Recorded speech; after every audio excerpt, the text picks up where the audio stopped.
well. Before I do that though, thank you all very much for having me and for coming along. Great to see some good numbers here.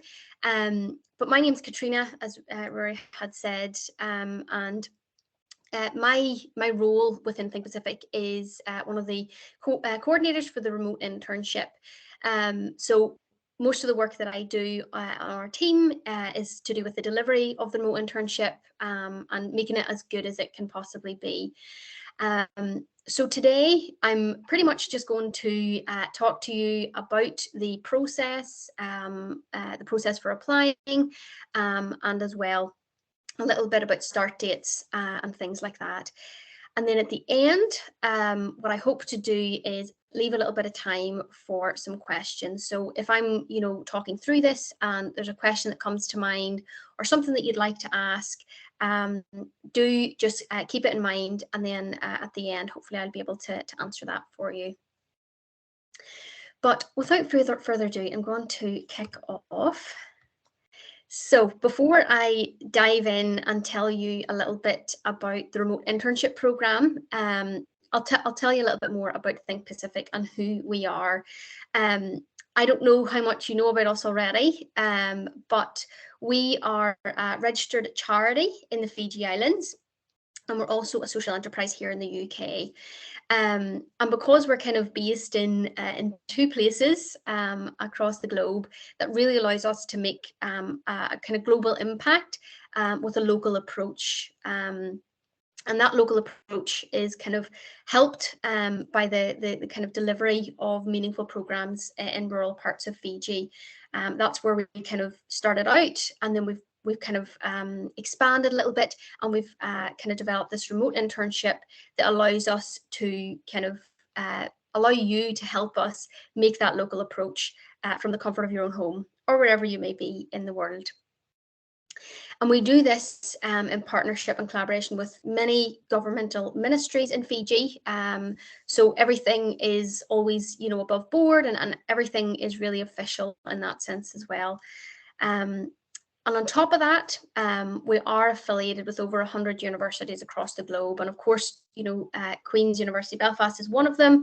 And we value those partnerships immensely. And they're definitely something that we benefit from as well.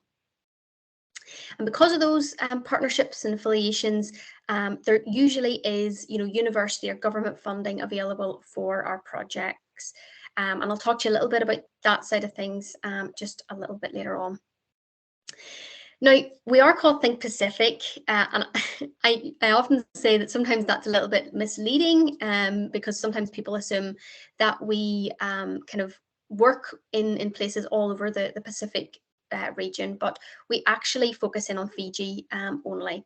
So there's a few reasons why we do that. And I've just popped them here, but there are many more. This isn't, an exhaustive list. And one of those is the fascinating kind of culture and the real communal way of life. Particularly here, I'm not sure where most of you are based, but I assume you're based in Belfast, given that that's where you're studying.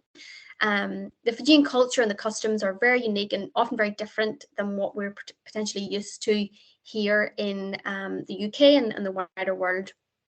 The wider Western world, I should say. So you get to learn about that and, get to really immerse yourself in that culture as part of this program. We also, as I mentioned, because we're kind of based in those two places, it gives us a really good perspective of the world and allows us to really see the world from the perspective of the Pacific while being based here in the UK, which is really, really beneficial. And not to mention, it is a really, really beautiful place. I'm sure you've seen, the postcard picture, Fiji Islands.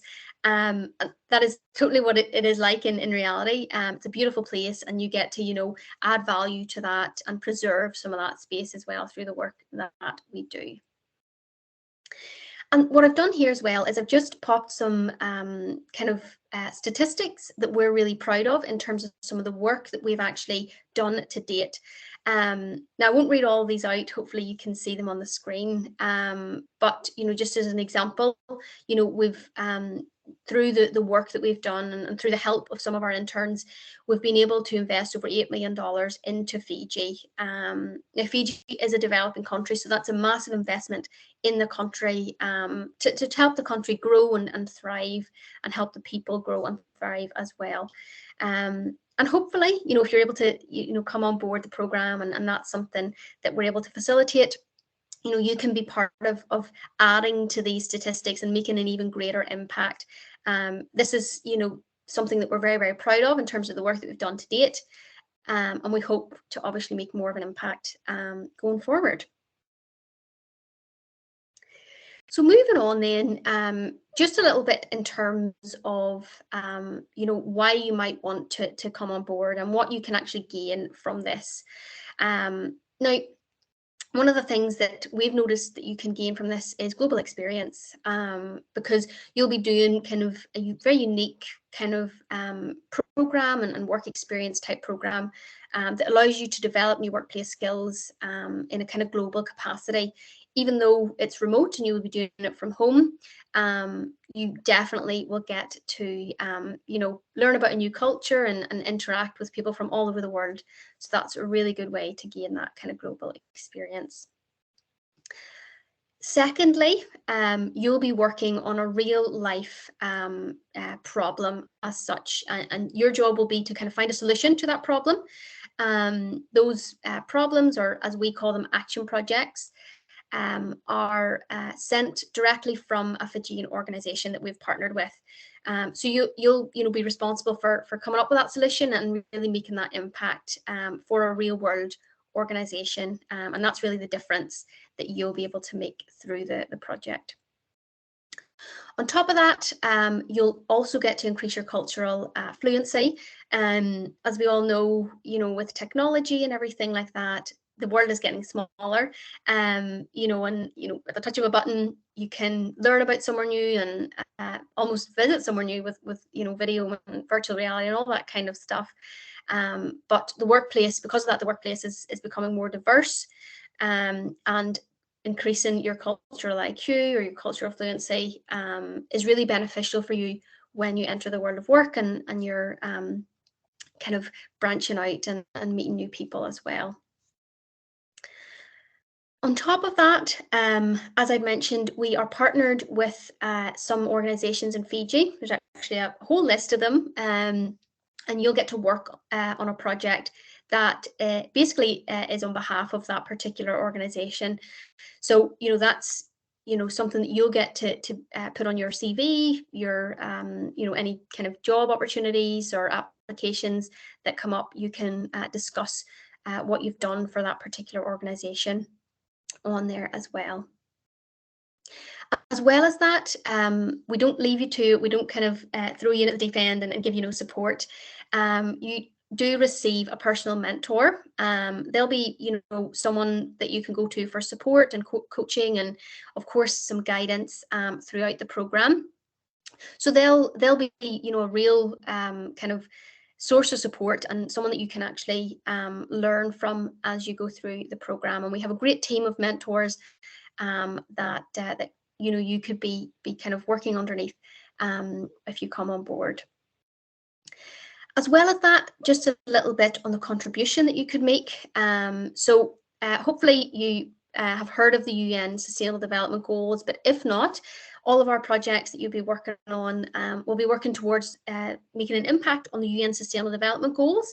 And you'll be doing that by more specifically working towards the goals that have been set out in the Fiji National Development Plan, which has been adapted from the UN Sustainable Development Goals, but it's obviously just a little bit more applicable to Fiji.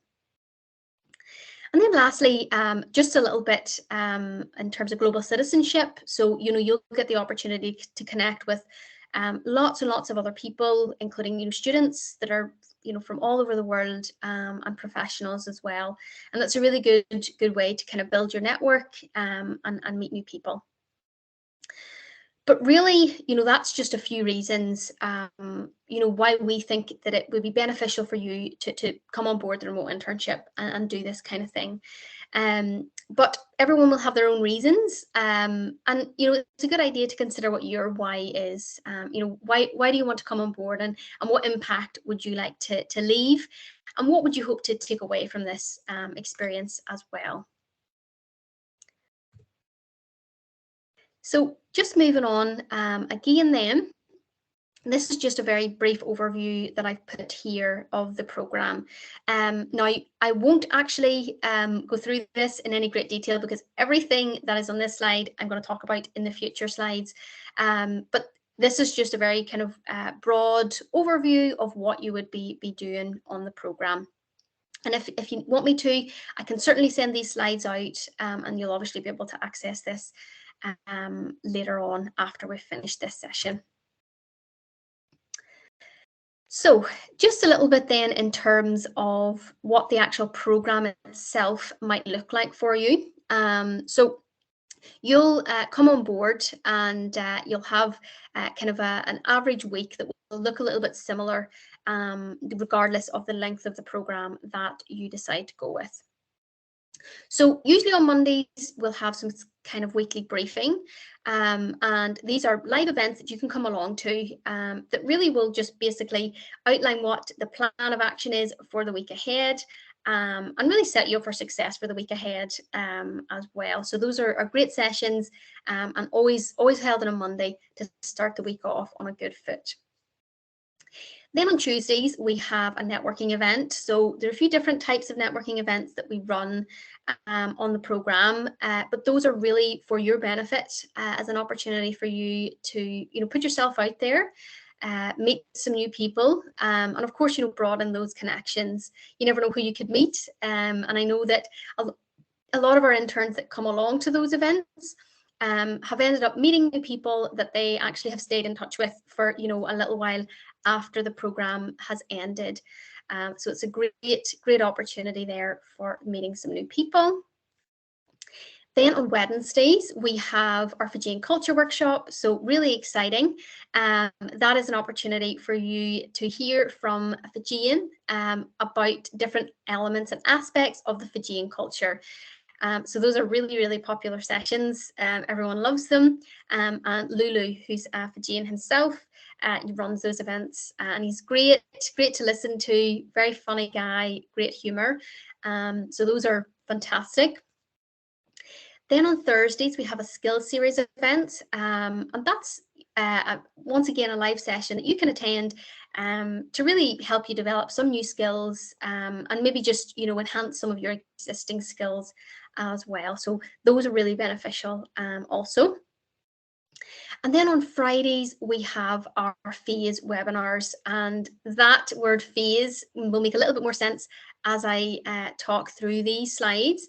But those phase webinars, sorry, I can't speak today. Those phase webinars are essentially to make sure that you are ready to move into the next stage of the programme, because the programmers run across different kind of phases or stages, and those really set you up for moving into the next stage of the programme. So that's just a little bit in terms of your average week. So very brief overview, not a lot of detail there, but that just gives you an idea as to what you would be doing on the programme on a weekly basis. Then down below, I've popped in a little bit about the programme lengths. So we do offer 3 different programme lengths. So once you apply, you can choose either a 4-week programme, an 8-week programme, or a 12-week programme. Now, regardless of which one of these that you decide to apply for, there will be 120 hours of learning about Fijian culture, collaboration, and kind of meetings with your mentor, and of course work on your project. So essentially, depending on the time that you have available, depending on what your own personal schedule looks like, that might determine which project you actually sign up for. So if you have a little bit more of a free schedule and not really a lot going on, you could sign up for a 4-week programme, which will require 30 hours of work per week. However, if you're someone who has a lot going on and a very busy schedule with other commitments, a 12-week program may be more appropriate, because you'll only have to dedicate about 8 to 10 hours each week to the program.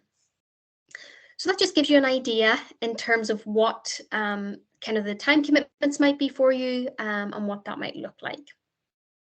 But just to make you aware, we do have summer start dates available, and I have the specific start dates a few slides down, but there are start dates in the summer. So maybe have a think about what your plans are this summer.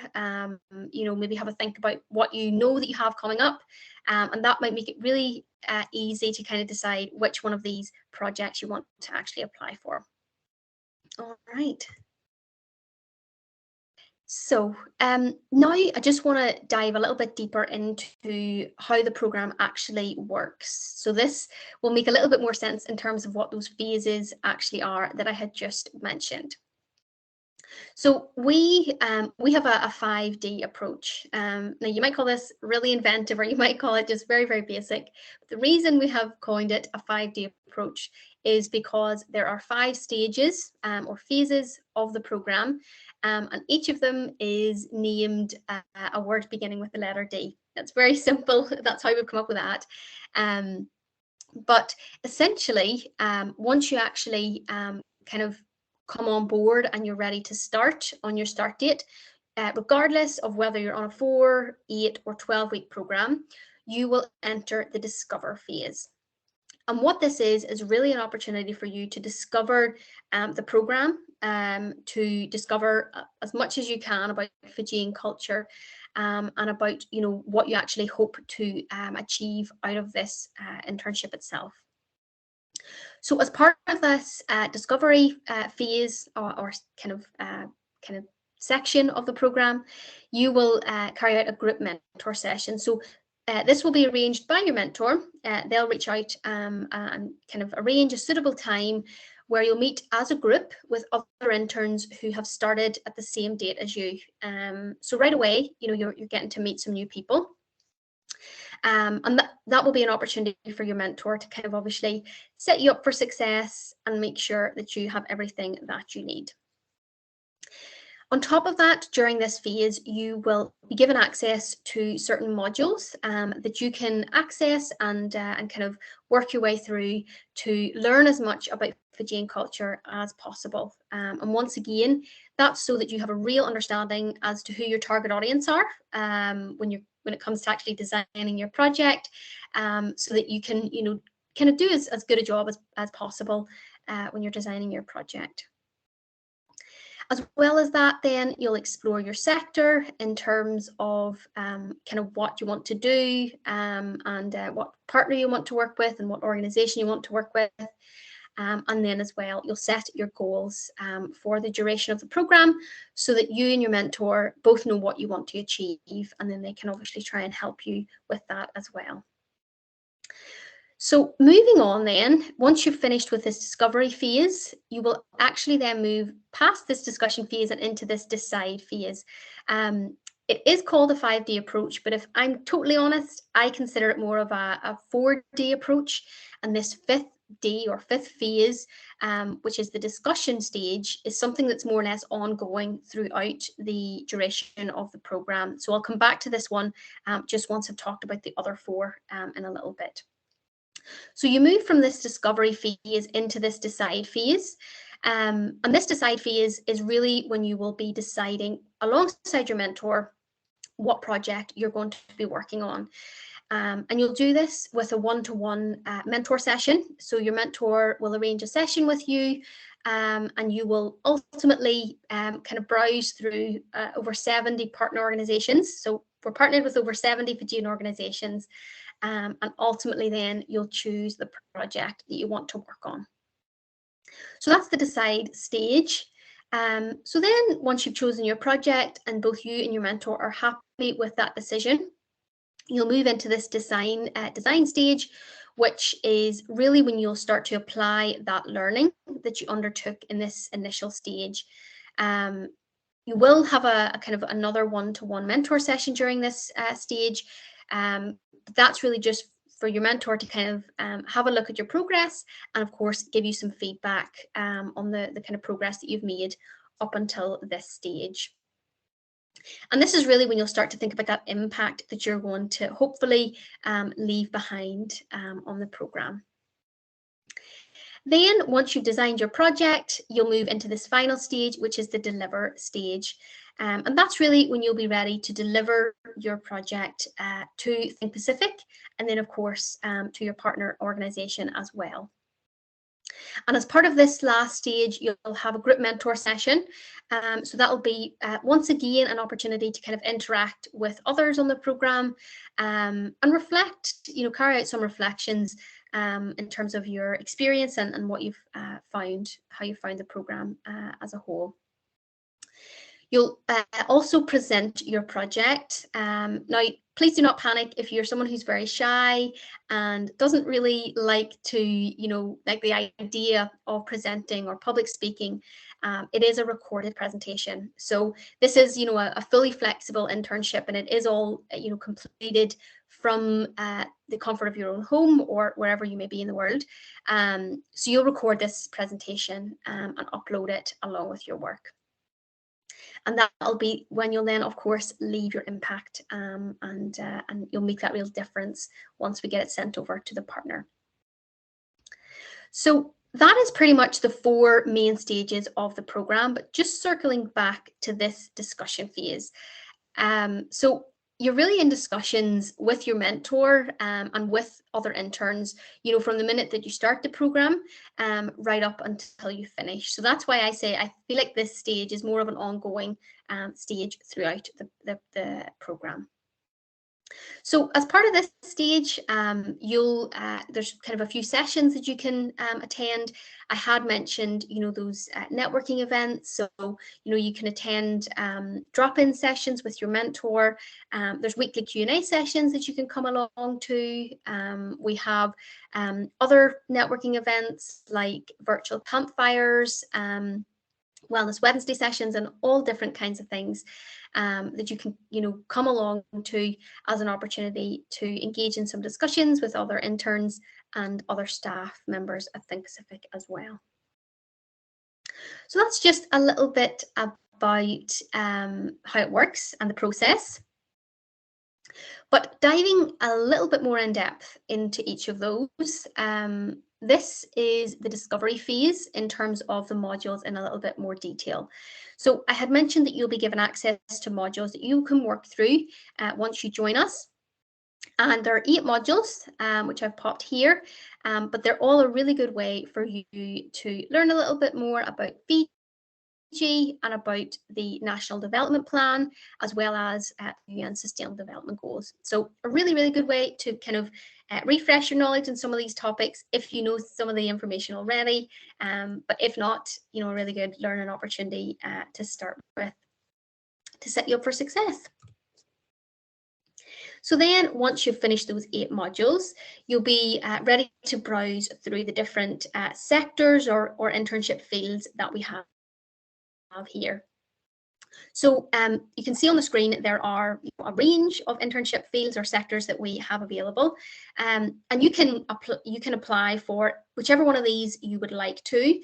You might want to apply for a specific sector depending on what you're studying in university, for example, or you may want to apply for something completely different that maybe you have some experience in. Maybe it's to do with a hobby that you have, and you just want to kind of learn a little bit more about that area, or gain a little bit more experience in that area as well. So you'll browse through those projects and choose which one you want to complete your project in. And then once you've done that, you will choose your organisation. And you'll do that by browsing through over 70 of our partners, as I had mentioned.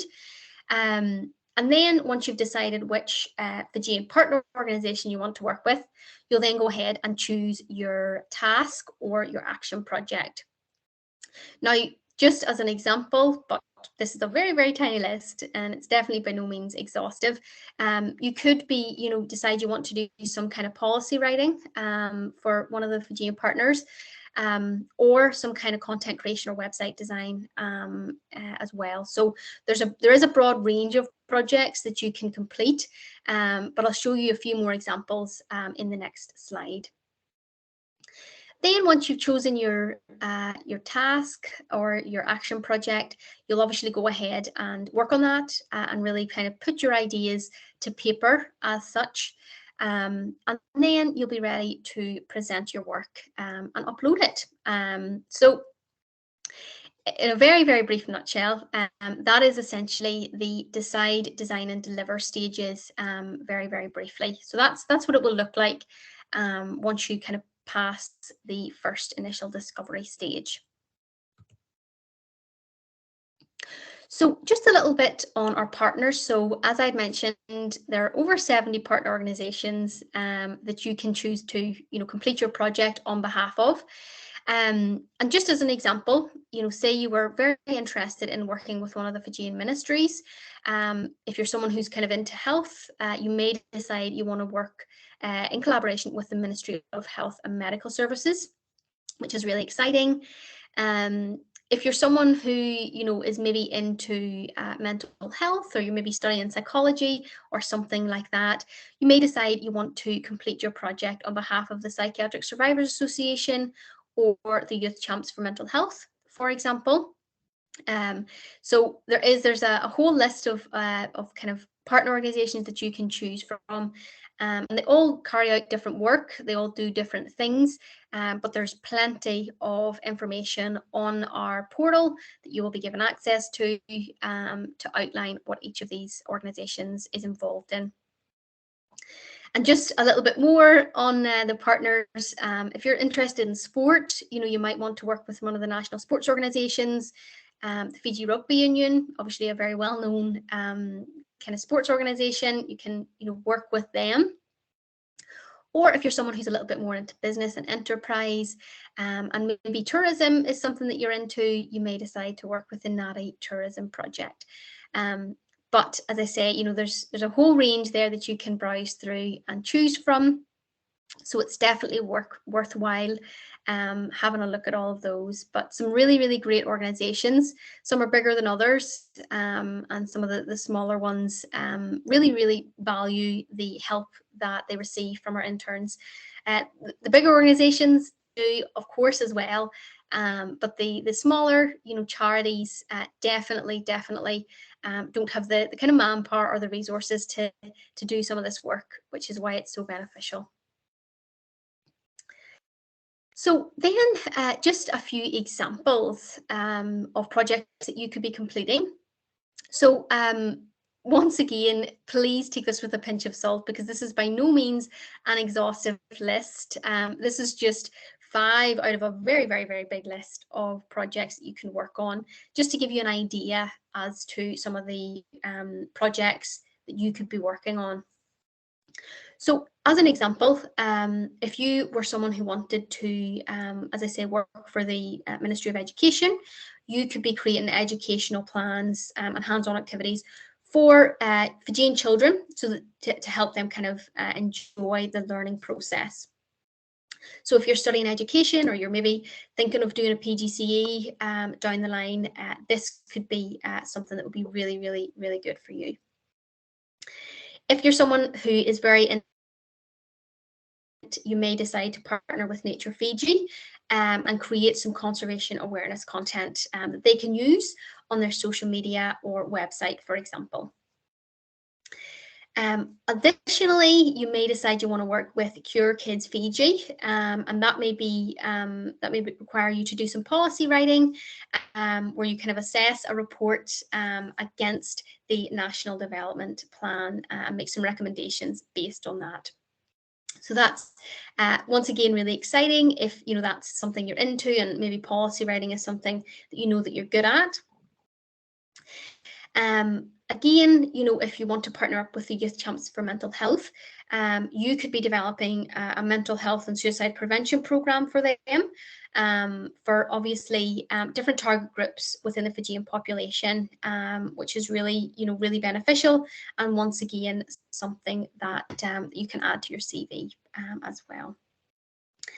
And then lastly, just if you decided you wanted to partner up with the Kotata Village Bakery, you may be kind of tasked with kind of designing their branding and their logo as such, and then creating some social media posts that they can use to help them kind of market the business and hopefully grow the business as well. So that's just, as I say, a very brief example of some of the work that you could be part of, which is really exciting. But I just want to draw your attention to this little kind of image that I've included, which is of the UN Sustainable Development Goals. Now, the reason I put that there is just to remind you once again that with any of these projects that are on the screen, as well as the ones that you haven't seen yet, you will be working towards at least one of the UN Sustainable Development Goals. So, you know, that's just a reminder of the real world impact and difference that you will be part of making if you're hopefully able to come on board the program. So just a little bit then on operations and support. So in terms of support, as I'd mentioned, you are assigned a personal mentor, and that will be a team member from Think Pacific. As I say, it could be any one of our mentor team, but they'll be your main point of contact, and they'll be you know, there for guidance, and of course give feedback on your work, but they'll be, you know, your main point of contact and a real source of support to get you started and right the way through until you finish. As well as that, we have our skills series. So, you know, that's just something to support you once again with your development a little bit. It's something that you can use to, you know, try and maybe learn a new skill, or as I mentioned, enhance your existing skills as well, which is really, really exciting. And then just a little bit in terms of platforms. So sorry to interrupt you, Katrina. The PowerPoint seems to have disappeared for some reason. Oh, I'm not sure why. I'll see. Thank you for letting me know. Everybody, has it been gone for long? No, just about Just now. just a moment there. I still have it up, so I'll maybe stop sharing and I'll try and reshare. That do. Brilliant. Let me see. Technology is great, isn't it?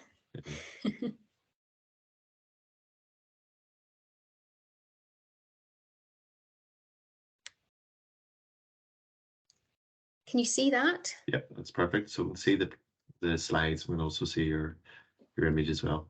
Brilliant. Thank you so much. Very appreciate it. That's great. Please let me know if it goes off again or anything like that. But yes, diving right in again. So just a little bit in terms of platforms. So I'd mentioned that we run the internship on two main platforms.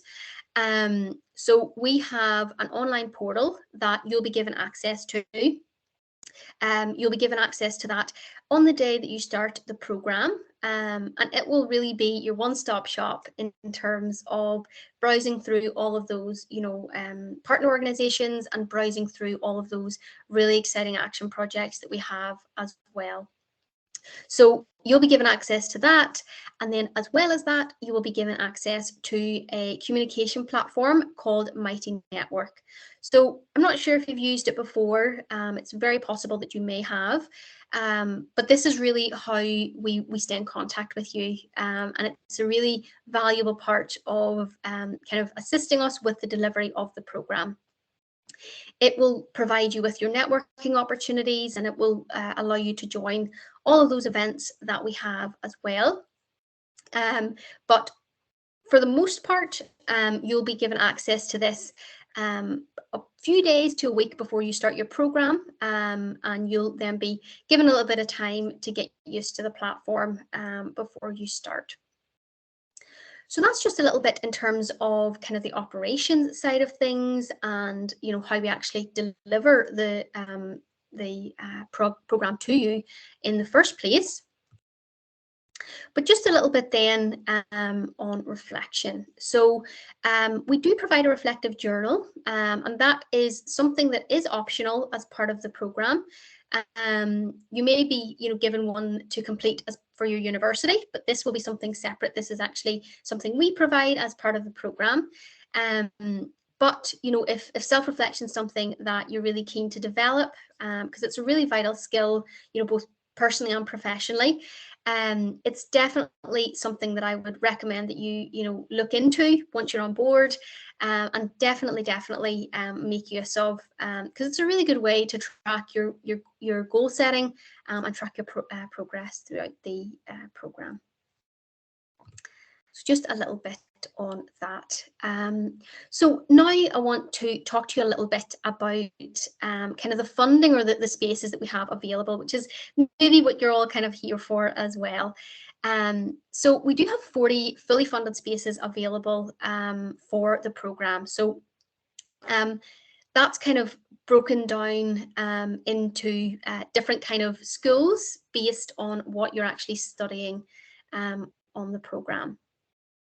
So on the screen here, I have put a little bit of that breakdown, but our website does have this as well. It's been updated to reflect this. So there are 10 scholarships open to any undergraduate or postgraduate Queen's student. So do keep that in mind. If you are studying at the School of Arts, English and Language at Queen's, there are 5 scholarships that are available to you, and this is open to undergraduate students, including Masters of Liberal Arts students. So do keep that in mind. We also then have 5 more scholarships available if you are studying in the School of Social Sciences, Education and Social Work, and these are open to undergraduate students except social work. So it is. If you're someone who's studying in the School of Psychology within the university, there are 10 scholarships available there, and this is open to both undergraduate and postgraduate students in the school. And then lastly, if you're someone who's studying in the School of History, Anthropology, Philosophy and Politics, we have 10 scholarships available, and these are open to current second and third year undergraduate students. So it's worth bearing that in mind. That is what we have available in terms of spaces. Now, I will run through, I suppose, the application process for that, but it is worthwhile mentioning that even if for some reason you were unsuccessful in obtaining one of these scholarships, you can still absolutely apply to complete the remote internship program with us at Think Pacific. You would just do that outside of the kind of university landing page that I will link for you, but you'll do that independently through our website as such. But if you want to know anything about that, of course, just let me know, because I know you're all here for this kind of element of things, but that just gives you a breakdown of what we have. Then just a little bit on programme start dates. So we do have summer 2023 start dates available, ranging from kind of late May up until mid-August. So I have the start dates here on my screen, but they will be on the website as well. When you go to apply, you can choose which start date works for you. And as I mentioned, just have a little think about what your schedule is like, what you have going on in the summer, and that'll help you, kind of decide which start date is best for you to come on board. And I'll just draw your attention to this little link. So I have popped a little link to our Queen's University Belfast landing page on our website, because that's where you will go to apply. So I'll come back to that video in just a second. But in terms of the application process, you will apply online through that link, which I can send to you after this, because I know that this will be recorded and maybe sent out, and we can send the link directly to that page after that as well. But you'll apply before noon, that's noon UK time, on Friday the 10th of March 2023. So you do have a little bit of time before you have to kind of get that application in, but that will be done on our website. Then someone from our team here at Think Pacific will be in touch to arrange an interview. So you'll complete those interviews and then hopefully, fingers crossed, you'll receive your offer that you've been accepted and you have a place on the programme by early April of this year. And then, of course, you'll be given access to the portal and we'll start the onboarding process. And then you will begin your internship in one of those start dates in the summer of 2023. So it is worthwhile thinking about, the role that you could play in making a difference and what you could bring to the table. But also, have a think about what you hope to get from this as well, because it's a really valuable opportunity for your growth and your development as well. But what I'm going to do is I'm going to just go back to the next slide and I'm going to let you watch a video from a person who has completed the programme in the past. They were also from Queen's University and that will just let you hear a little bit about their experience. Now, please let me know if you can't hear or see this, but I'm hoping it's going to work. My name is Leah Carson. I'm 20 years old and I go to Queen's University in Belfast in Northern Ireland, and I did a project for Diabetes Fiji with Think Pacific. Obviously with COVID and everything, we haven't been able to travel anywhere, but I think this opportunity sort of seemed like a way to travel from home because you got to find out so much about Fiji. I love the passion of the Think Pacific ambassador talking about Fiji and just how they spoke about the culture. And it made me really interested to find out a bit more about that because it's something I didn't really know about. And I think with university as well, I've sort of learned to challenge myself a bit more and to push myself out of my comfort zone. So not just being content with kind of my culture and what I know, but actually trying to find out about other people's culture and other things. I also got the opportunity to get to work with actual Fijian organisations was amazing. And there's not many other opportunities to do that. Most sort of internships and things you'll do will just sort of let you create a project, but it doesn't actually go anywhere, it doesn't actually do anything. So I thought this was really cool that it could actually make a change and that would actually go back to a real organisation in Fiji. I knew I wanted to work with Diabetes Fiji because I have type 1 diabetes myself, so it was something I was quite passionate about working with, and I know that there's quite a high rate of diabetes in Fiji, so I felt that it was an important sort of project to take on and to try and help with that issue. So I decided to combine two projects together. So I carried out a research project and I created a social media strategy for Diabetes Fiji. So within the research project, it was just researching sort of figures around diabetes in general and the complications surrounding it. So I just formatted that into a report that Diabetes Fiji could use for sort of educational purposes for themselves. And then I created a social media strategy for them to use. So it was sort of like a written out guideline of how they could post things and how they could actually maximize their social media presence. I think definitely one of my personal highlights was getting to meet new people and getting to meet people from my mentor group. And we sort of branched off and created a WhatsApp group and things, and are still having Zoom calls. So I thought that was just amazing to get to meet people from all around the world and to support each other as we went through our action projects. So I think that's definitely my personal highlight, was just how you can connect with people and how I think Think Pacific as well has helped to sort of support that connection by encouraging us to use LinkedIn. Like before Think Pacific, I didn't even have LinkedIn, so it sort of pushed me to actually create that and use it to stay in contact with people. And so I think that's definitely a highlight of mine, was just the connections you're able to make and how that could be all around the world as well. I think I probably advise people to just sort of be confident and take a risk almost. I think what I sort of wanted to do was, as I said, sort of push myself out of my comfort zone. And I think with the action project, there's so many different opportunities to do that. So just not choosing something that you've done before, or like maybe taking on a new challenge within the action project, as well as that there's so many opportunities to reach out to people and to ask them if they want to do virtual coffee, or reach out to a mentor or one of the other staff members to message them and ask them something. So I think it's just being kind of confident to do that and actually stepping out and speaking to people and taking those risks with yourself to make sure that you're actually achieving new things and challenging yourself. So I think it's just to be kind of confident and to push yourself if you can.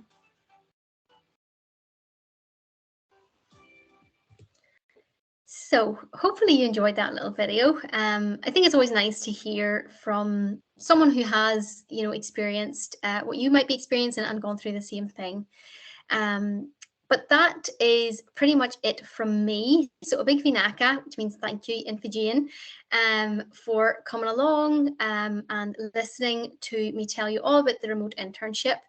But now I'm kind of going to open up the floor to some questions. So, whatever you want to ask, please do let me know, and I'll answer it for you here while we're still on the call. Katrina, I'll give the students a minute just to add any questions to the chat, but whilst we're waiting, I just want to say thank you very much again for taking the time. The programme, as I say, has been very, very popular the last 2 years that we've been offering it, and the feedback from the student has been fantastic. And as you've just mentioned, hearing from Leia's experience in her project is obviously sort of adds to it. In terms of the chat, I've added a link to our Think Pacific Queen's specific page, and I would just draw people's attention to obviously the application deadline and sort of the further details and information that's included in there. The webpage is excellent, and it's got other sort of testimonies from students from Queen's that have done it before, so it's a fantastic sort of resource to have. In terms of application process, obviously the application form has 3 sort of standard questions. I would encourage students to take the time to sort of consider and draft them on a Word document before they submit it. And then in terms of when they get called for a video call, if they want to book an appointment with a careers consultant to prepare for that, they can do it through My Future, and obviously sort of kind of alleviate some of the tension or anxieties around sort of applications and interviews. So we're starting to see a few questions. One from Caitlin says, how does it work if you're joint honours with HAP and languages? And also, is there any additional costs? Okay, so I can probably add this one. So on your sort of degree classification, you will be, it'll say whether you're from the School of HAP. If you're in 2nd or 3rd year, then you can obviously apply for those 10 funded places through that school.